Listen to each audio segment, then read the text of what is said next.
Perdón.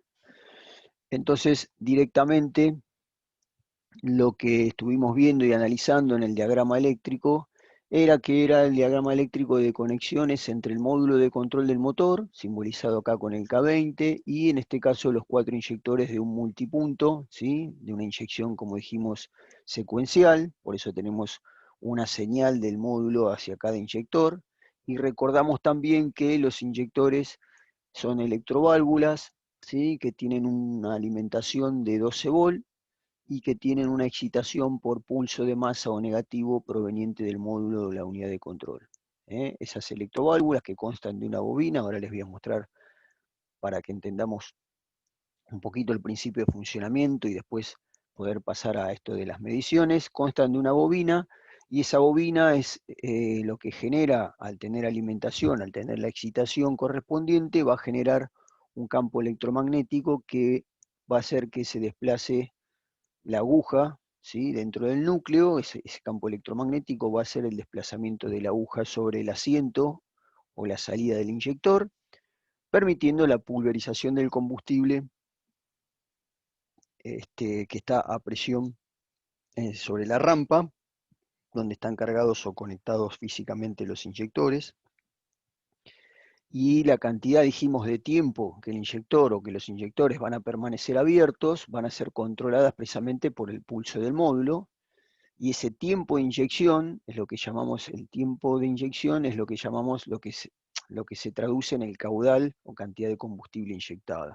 Entonces dijimos que el módulo calcula la cantidad de combustible a inyectar en función de todos los parámetros de entrada, que ya los vamos a estudiar en profundidad cuando veamos sistemas de inyección electrónica, pero en función del resultado, su cálculo de cantidad de combustible a inyectar es que determina qué tiempo de inyección, ¿sí? Cuántos milisegundos tiene que mantener abierto los inyectores, y eso lo hace en función de activar mediante pulso de negativo hacia el inyector, hacia cada uno de los inyectores.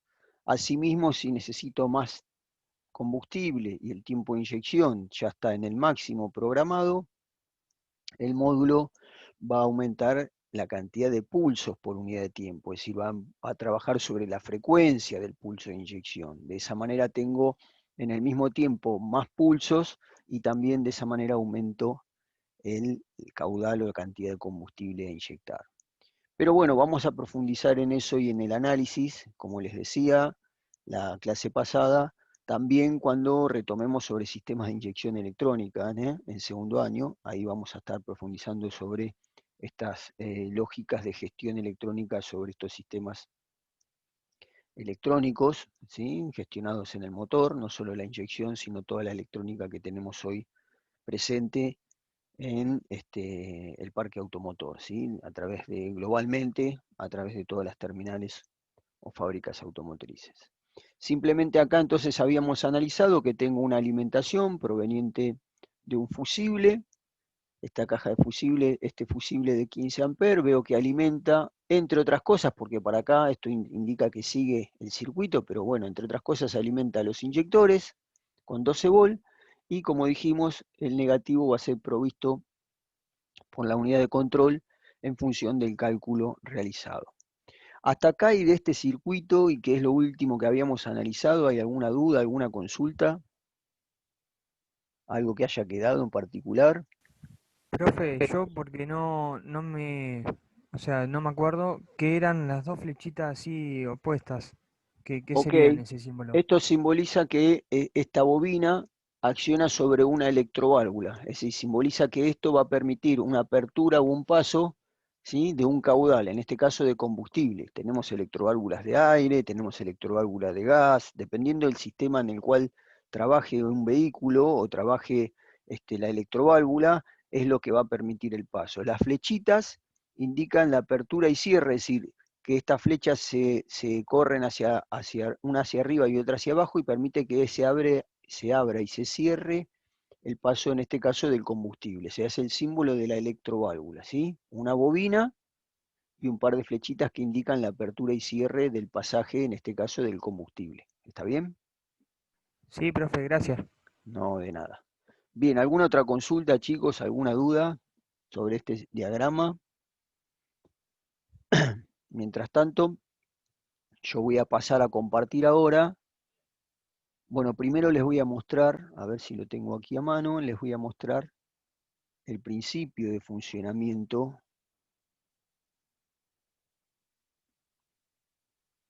de un inyector.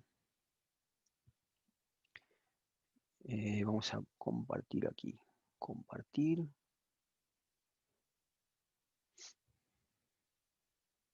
Vamos a compartir.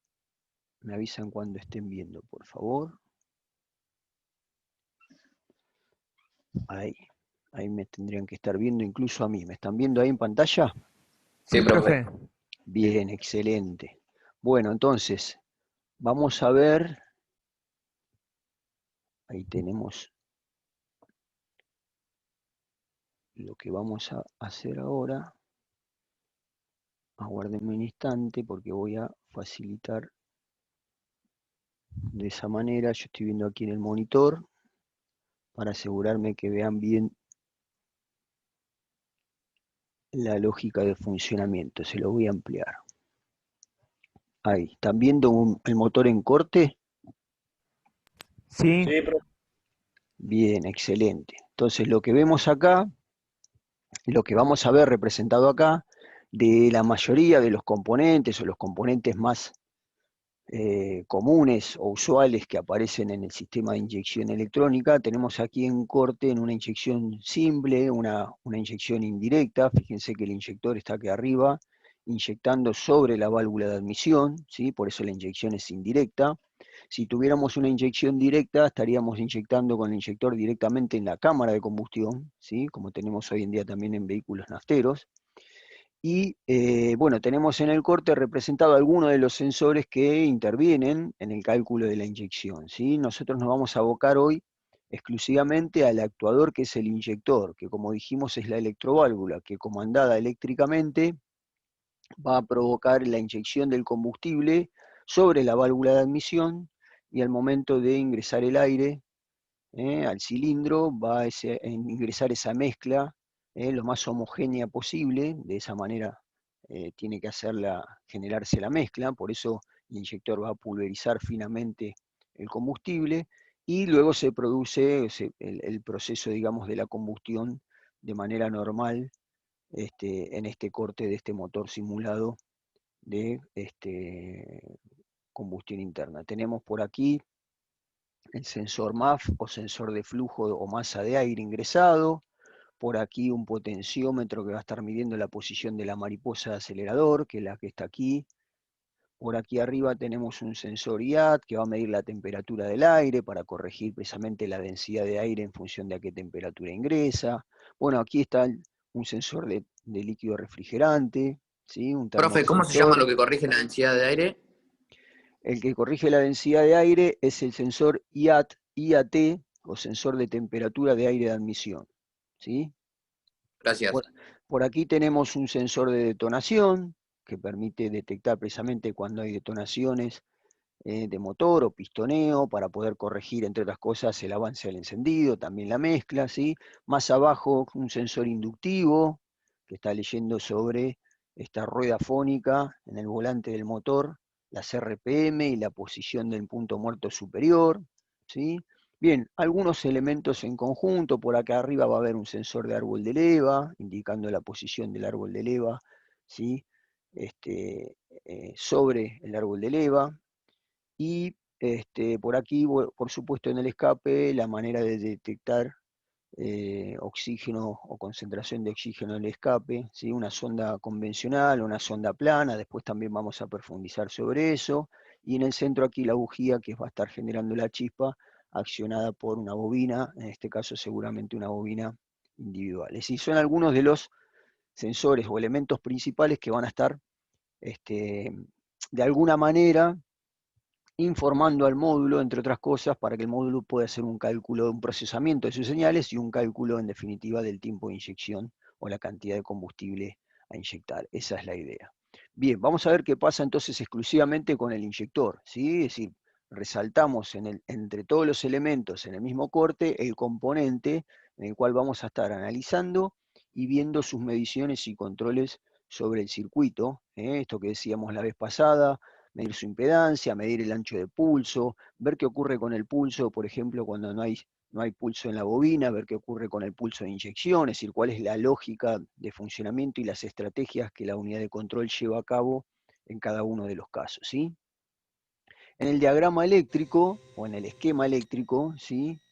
Lo voy a ampliar aquí, igualmente después los vamos a ver directamente en el diagrama eléctrico ampliado en el simulador, pero bueno, como para empezar a representarlo, vamos a ver que el diagrama eléctrico, como vimos la otra vez, tenemos identificado aquí los inyectores como simbología una bobina, cada uno, después lo voy a ver ampliado, les voy a compartir directamente sobre el simulador de prueba, pero esa bobina, como vimos, tiene de un lado alimentación positiva, que en este caso va a venir del relé principal o relé doble, y del otro lado, digamos, la conexión de cada uno de los inyectores directamente al módulo de control, que es quien le va a proveer esa masa o pulso de masa o negativo precisamente para ocasionar la apertura y cierre en los tiempos o en los milisegundos estipulados por el mismo módulo, ¿sí?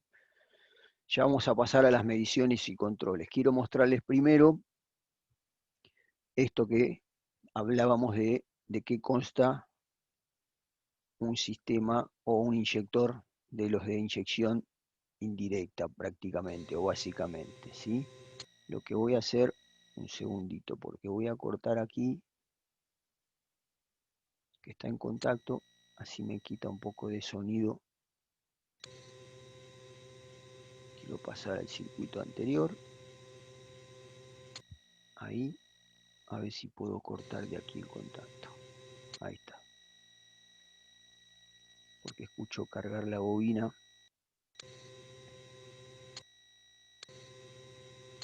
Ahí, paso de pantalla. Vamos directamente al inyector. Tiene una carcasa. Los inyectores de inyección indirecta generalmente son de plástico, hoy en día la mayoría, ¿sí? En algunos casos venían con cuerpo metálico, ya la mayoría son de plástico, por supuesto un plástico que resiste básicamente la temperatura de trabajo ambiente que hay ahí ligado al motor, pero no se olviden que la inyección indirecta, como dijimos, el inyector está externo a la cámara de combustión, no así como ocurre en una inyección directa donde el inyector sí va a tener un encapsulado, un cuerpo metálico, porque va a tener que soportar la presión, incluso la temperatura de la cámara de combustión propia, porque va a estar directamente en contacto físico con la cámara de combustión. En un caso de inyección indirecta, como es el caso que estamos viendo, no requiere tanta robustez, el encapsulado es plástico, tiene por la parte superior y por la parte inferior los sellos O-ring, ¿sí? De goma, esos sellos permiten la estanqueidad en la parte superior. Esta parte va a estar conectada a la rampa o tubo de distribución de combustible, donde está el combustible cargado a la presión regulada, y en la parte de abajo va a estar directamente en el colector de admisión, por lo tanto necesita la estanqueidad suficiente para que no haya ni fugas de combustible, ni ingreso de aire adicional en la admisión en este caso, y por supuesto no haya fuga de combustible tampoco en la parte superior, donde se carga directamente desde la rampa, ¿no? Donde tenemos acción desde la rampa. Ahí, los dos anillos de caucho o de goma u O-ring. Y por supuesto las dos conexiones, el conector tiene dos vías o dos pines que se corresponden, como dijimos, uno a positivo, proveniente de una vez colocado obviamente el contacto, y el otro va a ir directamente al negativo que lo va a proveer el módulo por pulsos, ¿sí? Como dijimos y vimos representado en el diagrama. Ahí le muestro en corte entonces, como dijimos internamente, va a constar de una bobina. Esta bobina va a ser la que es excitada o alimentada, y esa alimentación genera el campo electromagnético, y en el ingreso de combustible superior tiene un filtro o prefiltro mallado, una malla metálica, ¿sí? Ese filtro, al igual que los O-ring, se cambia, ¿sí? Y se sustituye en el caso de hacer, por ejemplo, un servicio de mantenimiento, es decir, cuando hago una limpieza de inyectores, uno compra lo que se llama el juego de reparación, viene un sobrecito, donde vienen todos los O-ring y todos los filtros para los inyectores. Entonces, cuando yo saco o desmonto los inyectores, por ejemplo, para hacer una limpieza, lo ideal es quitarle los filtros, hacer, si tengo un banco de prueba, hacer una prueba de inyectores en un banco de prueba con las probetas milimetradas para ver cómo están los caudales, para tener después una comparativa cuando los inyectores están limpios, para ver cuánto inyectaban en caudal antes y cuánto inyectan luego del mantenimiento y la limpieza. Y se cambian los O-ring y los filtros antes de montarlos nuevamente, ¿sí? Entonces, digamos, hay unos extractores simples para extraer los filtros. Estos filtros tienen un aro de bronce, van clavados en la parte superior, ¿sí? Entonces hay que extraer el viejo y colocar el nuevo sin dañar, obviamente, el inyector. Hay un proceso para eso. Después les voy a mostrar, ¿sí? Seguramente tendremos oportunidad el año que viene en las prácticas de gestión electrónica de hacer pruebas de inyectores, limpieza de inyectores, cambio de filtros y demás. Pero digamos, este panorama nos muestra que, como decimos siempre, los sistemas de inyección no son libres de mantenimiento, ¿sí? El combustible trae suciedad, la misma suciedad del tanque de combustible, carbonilla y demás, que se pueda juntar tanto en esa suciedad o impurezas en el prefiltro, va a evitar que todas esas impurezas se alojen en las salidas de la aguja o en los pulverizadores, que es donde más finamente está el paso calibrado y donde más fácil se pueden terminar tapando los inyectores. Profe, Sí, escucho. la prueba así de los inyectores, ¿cómo se hace? O sea, apenas lo sacás armado, antes de limpiarlo, ¿cómo es eso? Sí, para tener una referencia, generalmente así como los saco del vehículo, los pruebo en un banco de prueba, los pongo con las probetas para ver cuán pareja está el caudal. Lo que tengo que ver ahí en las probetas milimetradas es la cantidad de precisamente centímetros cúbicos o mililitros que inyecta cada uno, dependiendo de la unidad de medida que tenga la probeta, y ver que todos tienen que estar parejos y tienen que estar aproximadamente dentro de los valores que indica el manual. Es decir, por lo general el manual viene indicado cuántos mililitros por cada 30 segundos, por ejemplo, o por minuto deberían inyectar. Entonces veo como referencia cómo están, y ahí veo también lo parejo o desparejo que pueden estar esas probetas, indicándome cuál puede estar más tapado o obstruido, por ejemplo, o incluso cuál por la suciedad no cierra y gotea, ¿sí? Y pierde combustible. De hecho, la suciedad no solo ocasiona que se tape el inyector, por ejemplo, en la parte de la aguja, sino también puede hacer que esos restos de suciedad y carbonilla hagan que la aguja no cierre del todo. Por lo tanto, el inyector, como tiene combustible a presión conectado, directamente si la aguja no cierra, queda inyectando de más. Entonces puedo tener inyectores que inyectan de más, porque quedan abiertos, porque no cierra del todo estancamente, digamos, la aguja en el asiento, o puedo tener inyectores que inyectan de menos, porque a pesar de tener el mismo pulso de inyección que los demás, la suciedad hace que inyecte menos combustible. Entonces lo ideal es retirarlos, hacer una prueba, tomar registro de esa prueba, luego desarmarlos en O-ring y en filtro, hacer una limpieza en una batea ultrasónica, si es con temperatura mejor, dependiendo de cuán incrustados o cuántos kilometrajes tienen los inyectores sin haberle hecho la limpieza, y luego de la limpieza se los arma con el filtro y los O-ring nuevos y se lo vuelve a colocar en la probeta para notar la diferencia en el antes y el después, y por las dudas, ¿sí? Es decir, antes de montarlo directamente en el vehículo, hago la prueba afuera, por las dudas alguno no logró limpiarse o no se desincrustó, digamos, el carbón o la carbonilla que tenía. Muchas veces hay inyectores que está tan incrustado el carbón o el combustible en descomposición genera esa laca que se endurece y no permite que, por más limpieza que le hagamos, en ese caso se recomienda hacer otra segunda pasada de limpieza a ese inyector o a esos inyectores que están de esa manera afectados, pero si no afloja, directamente se va a recomendar el cambio, ¿sí? ¿Estamos hasta ahí? Sí, Sí, profe. profe.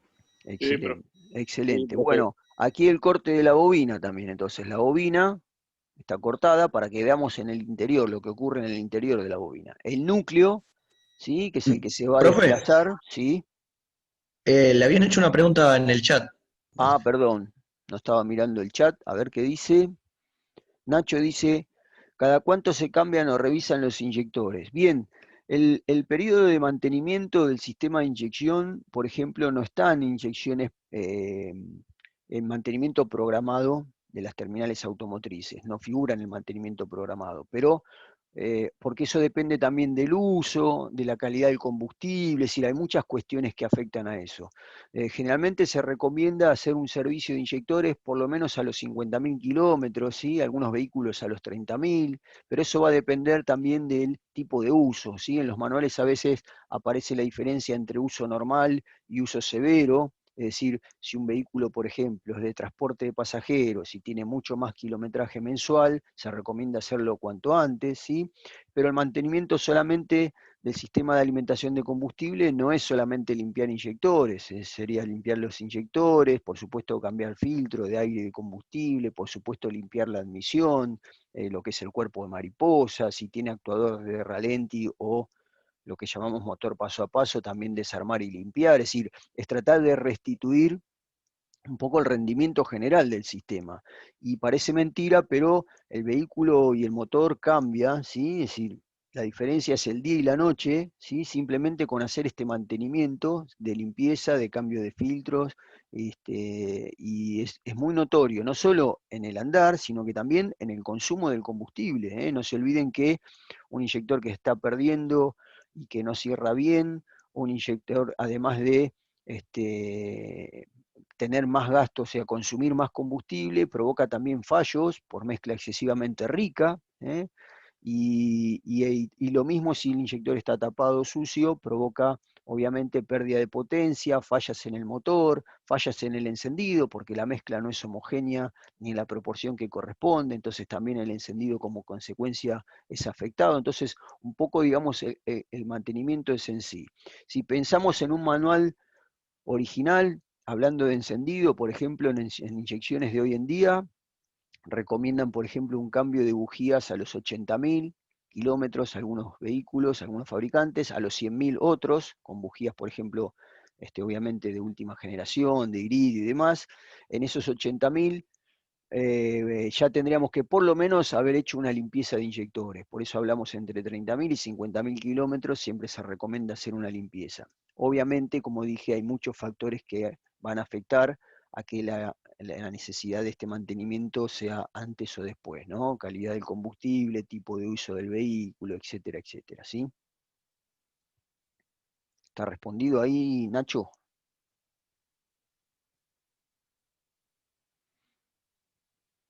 Entonces, les mostraba en el corte, en el interior, el núcleo tiene un resorte o muelle antagonista, como se le llama. El resorte es el que permite que la aguja quede, cuando no hay excitación, cuando no hay corriente, que la aguja quede cerrada a presión sobre la salida del combustible, o sea, que tape, ¿sí?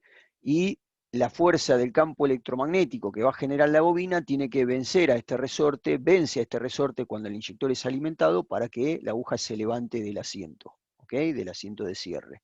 Cuando no hay excitación, no hay corriente en la bobina, cuando el módulo quita el negativo, quita la masa del inyector, el resorte se encarga de hacer presión calibrada suficiente para que mantener cerrado el paso de combustible, que la aguja se mantenga cerrada directamente en la salida, ¿sí? Ahí voy a mostrar cómo se produce esa apertura y cierre, ¿sí? El extremo del inyector, ¿sí? ¿El núcleo es de neodimio? Depende del inyector, por lo general puede ser cualquier material permeable al campo electromagnético, ¿sí? Hay de distintos materiales y aleaciones, hay de hierro dulce también, ¿sí? No necesariamente usan un material específico, porque es un electroimán en definitiva, es decir, la bobina tiene un núcleo en el centro y el campo electromagnético lo único que tiene que hacer es desplazar de posición ese núcleo, y ese núcleo es solidario a la aguja, entonces digamos no necesariamente tiene que ser de un material específico, ¿ok? Ahí pregunta Mateo si la inyección directa está solo en autos de competición. No, ya tenemos vehículos de calle con inyección directa de gasolina, de nafta, ¿ok? Si la tendencia a la inyección directa es también favorecer, bajar los niveles de emisiones contaminantes y favorecer también lo que es el consumo de combustible, ¿no? Bajar niveles de consumo de combustible por kilometraje, o sea, el rendimiento de los motores. Y sin perder potencia, ¿sí? Ni torque en los motores. Es decir, van a notar que, por ejemplo, hay vehículos de baja cilindrada, incluso, que están saliendo hoy en el mercado, que precisamente tienen inyección directa. Es decir, precisamente para poder equilibrar las necesidades en potencia y torque y poder también entrar dentro de lo que indican las normas de emisiones y tener control sobre el consumo de combustible, ¿ok? No solamente en competición, vehículos de calle ya hace un par de años largos que acá en la región tenemos, ¿sí? No todas las marcas y todos los modelos, pero tienen combinados, ¿no? Tienen modelos con motores con inyección directa y motores con inyección indirecta, ¿sí? Tenemos de los dos tipos, ¿ok? Aquí mostramos en la salida, la tobera de salida, digamos, los pulverizadores, el inyector puede tener 2, 1, 4, depende del